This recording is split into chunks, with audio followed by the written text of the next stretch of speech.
আইয়ুব নবীকে ফু দিয়ে চলে গেল, ওনার পুরাটা চামড়া বাবা চেহারা লাল হইয়া গেল।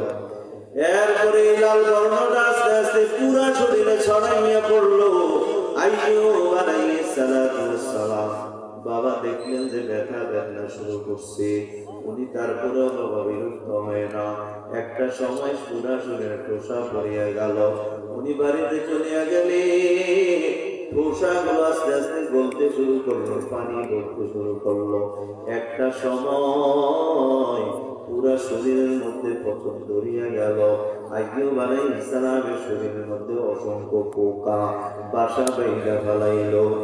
এ ভাইরা আমার, আইয়ুব নবীর স্ত্রীরা একে একে সবাই আইয়ুব নবীর কাছে আসলো।